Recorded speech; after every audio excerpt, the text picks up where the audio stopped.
to go. Got to know the thing to do. Now, open your eyes and see what we have made is real. We are insane to do.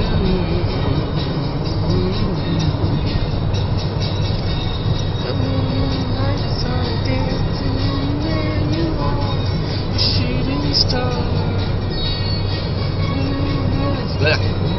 You're here with me eternally.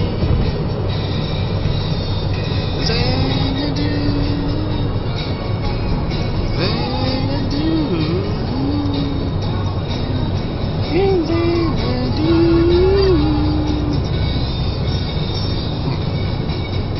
Xanadu. Xanadu,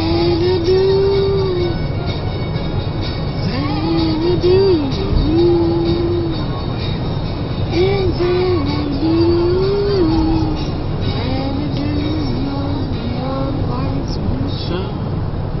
for you, Xanadu.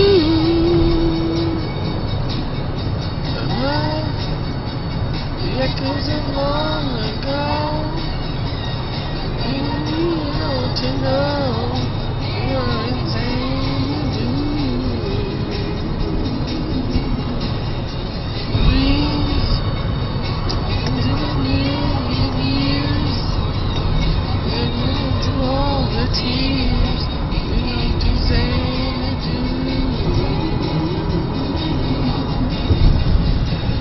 A million lights are dancing where you are, shooting stars. Everlasting love, here with me eternally. Xanadu, Xanadu.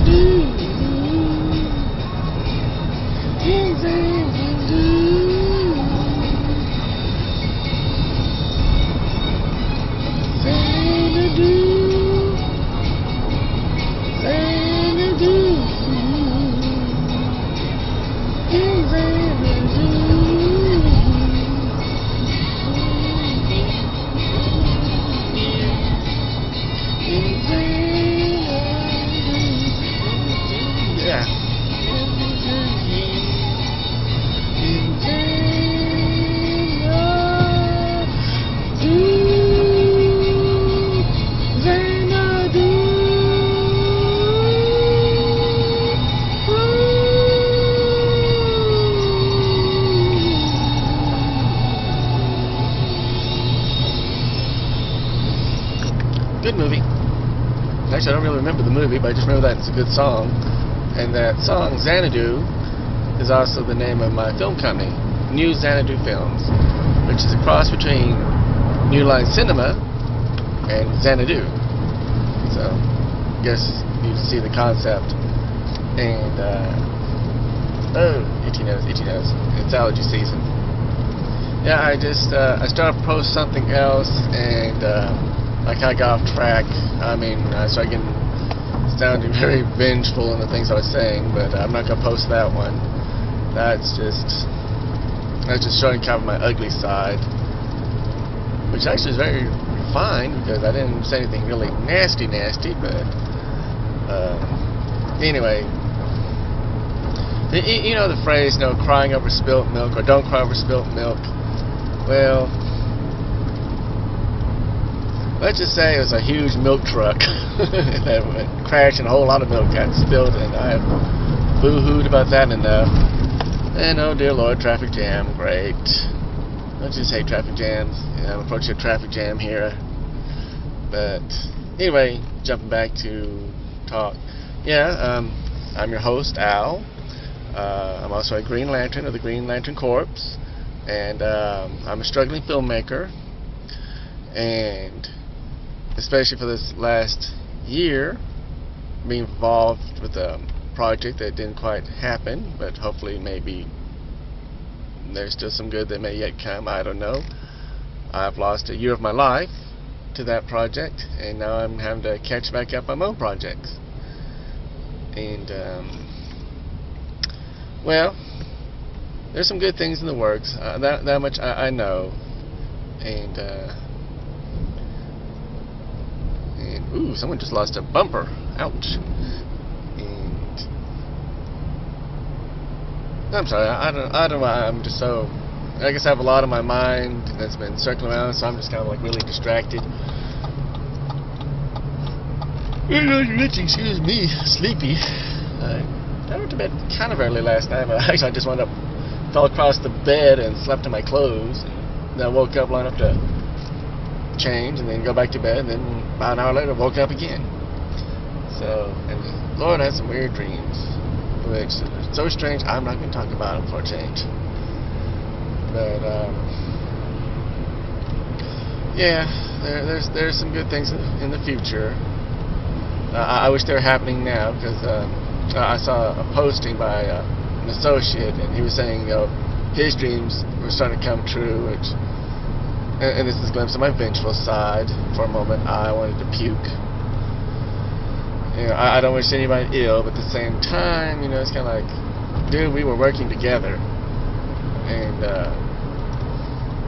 I don't know, maybe I'll just go ahead and unfriend the guy off Facebook so that I don't have to come across his posts anymore, because when I see those things, that just brings it all back. And I'm trying to move on, and be a better person, learn from this.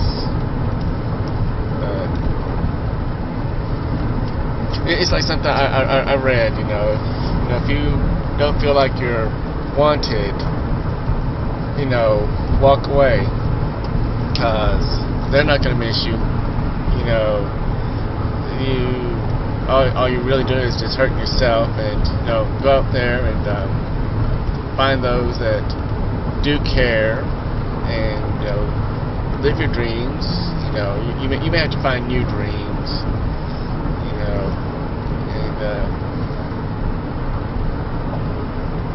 And of course, that doesn't mean you don't walk away with some pain. And I'm talking a boatload to S-load of pain from it. And I'm asking my audience out there, you're going to have to call me out when I start to sound like this, when I start to ramble about some things in the past. You have my permission to curse me out and say, quit it. You keep coming across like this bitter person, and there's a little bitterness in there right now, some of that and some resentment that's really built up, and I'm trying not to act on those feelings, because believe me, if I was to pursue that part of my personality, it would be very bad, or all around, and I don't want to do that. I do not want to do that. Of course, I kind of dream about it at times. I wish I was kind of like some of those people who are just basically. This is daytime TV, but I'm going to say it. A-holes that are able to say what they want and get away with it, and still they come out on top looking good. And you're like, what is your secret? How do you do that? I say one word, and good Lord, I'm browbeat for it. But I don't know. I have a kind of adaptive personality. I just need to do a little retuning of certain parts of myself, and still be a good person. That's the goal. I'm still struggling every day to be a good person, and try to share good things with people.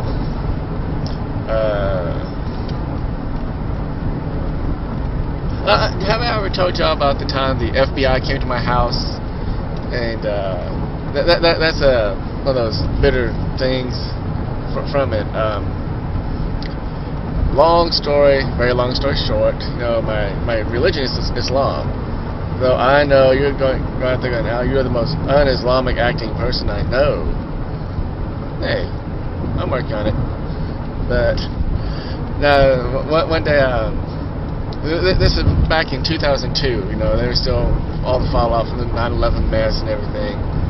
And I got to work, and I was working with these guys, and they were cracking these jokes, especially about blondes, the old blonde jokes. This one guy, I forgot his name now, but he was just cracking one after another after another. My God, he just had stitches all day long. And so I go home. I'm in a good mood. I got there a little late. It's about 6 something. It was already turning dark back then. And my family's talking about, well, we have some, because we were talking about selling some of our property back then.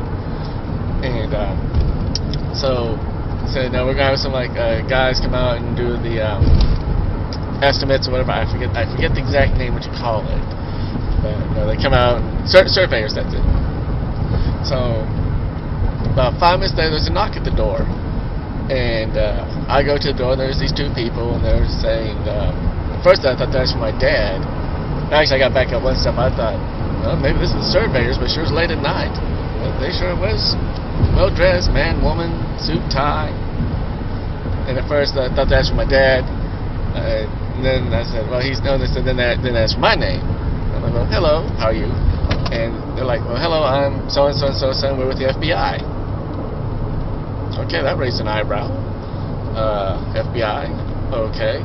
And they're like, can we come in? Well, the house is a bit of a mess. Dogs are barking. You know, we got company, my sister and niece at the time. And I'm like, hold that thought. Oh, mother. It's the FBI. Can they come in? So they came into the living area. And then they perceived me, asked me, was I a fundamentalist Muslim? Well, I kind of forgot the word fundamentalist meant, but I said, well, I'm Muslim. The only one in the house. And then they go, I mean, just pretty much point blank, do you know Osama bin Laden? No, not personally. Oh, I missed so many opportunities to crack some jokes. But I did get them later on, about that later on. But so anyway, we sat down, and they got this checklist. It's like, well, do you know about the camps in Afghanistan? You know, yeah, the ones I saw being blown up on TV. Do you have a passport? Ooh. That's another subject I'll get back to. Yes, I do have a passport. And I think that's why they came to me, because I got a passport some years back to go overseas. It didn't happen. And I didn't know you're never supposed to separate yourself from your passport. Well, in the process of to go overseas, I gave it to this agency. And then they got back to me like, I don't know, maybe it was about a week later. I didn't think anything about it. It was new to me. And but anyway, the trips never happened. But we think someone may have used that passport to bring other people over here, and maybe that's what caused the red flag. I don't know. You know, like I said, that was back in 2002, and it was just weird. But anyway, they're going down this checklist, and one guy, he's off the side. He's like, I guess, like profiling me, studying whatever, see if I'm nervous about anything. And then the lady, she's going down the checklist. Well, do you know this? Do you know that? By now, we are talking, it's probably about 7:30. I'm starved. I'm about ready to snatch that list out of that lady's hands and say, here, let me go through this. No, possible, maybe, no. You know, come on, let's speed it up. You know, I'm hungry. I haven't eaten hardly all day. And then they say, well, do you plan to go out of the country? No. Do you plan to go off state? Right before I go open my mouth, my mother goes, well, what about that trip you're going to take to New Mexico? And what happened was, me and some friends, we were going to go up to New Mexico for a few days. This guy told me about this mosque that sounded really interesting to visit. And I got some cool pictures. I'll have to find them later on and show you one day. And so, anyway, my own mother pretty much just sold me out right there in front of the FBI. You know, I'm like glaring daggers at her for a moment, like, woman, you know, they're asking me, not you. And I said, well, yeah, I'm supposed to go up to New Mexico. You know, I haven't had a vacation in years, for God's sakes. I've earned a vacation every once in a great while. I barely ever get out of the state, barely ever get out of the city. So, anyway, you're planning to go visit the mosque, blah, blah, blah. Like, yeah. So anyway, kind of bringing this story to a close because I'm about to get to the job site here in a few minutes. They had nothing on me, and then they said, well, have you got any questions for us? Like, oh, revenge is mine. yes, do you guys really do work with Mulder and Scully with the X-Files? Is that real? And they just looked at me like I lost my mind, but I was thinking, hey, if you, I'm the one who's sitting here starving, being grilled. And so they left, and I haven't heard from them since. So they probably thought we will never visit this nutcase again. Thank God. So anyway, that's my adventure with the FBI. And I guess that proves one point about me. I'm just one of those people that weird things happen to. I can be in a room minding my own business. Next thing I know, there's something bizarre going on, and they all look at me. So anyway, it was an interesting experience. And then my sister, we finally got to go eat, and it's like 9 o'clock at night. We haven't even fed our animals yet. Then we got cats and dogs. I know they were freaking out wanting to eat. So we got them fed, went to eat, and my sister goes, well, this was the most interesting evening, thank you. I'm like, sis, I'll find some way to top this. And she's like, please don't. Like, well, I don't think I've really topped it that good since. I know I've done something since then, but whatever. I don't know, Like I said, I gotta get back to the core part, yeah, so, I was dimed out by my family to the FBI, and to this day, that's a part of me that has never, ever forgiven, and probably never will. When family pulls something like that, there is a problem somewhere, and you haven't done anything to anybody. Why would y'all do that? Because what I found out earlier was that found out later on was that the FBI had been by that house earlier. My family knew about it. I didn't. I was ambushed. So, anyway, people, thoughts, opinions on that? And I got some other adventures to talk about, and hopefully I won't sound too bad about it. I'm not trying to. I swear to God, I'm not trying to be bad about things. But I guess it's just how you have to look at things. You can either look at things and be jaded and bitter, or you can look at things and be, no matter how bad it is, you look for that silver lining, because there's got to be a silver lining in there somewhere. So anyway, I'm about to pull up to the job site. It's a nice, beautiful, warm, bright day, and let's everyone think about that. Even if we don't have bright days, keep a bright day in your heart, and it's all good. It'll work out. And I'll hot y'all later. This is Al with the Krypton Factor.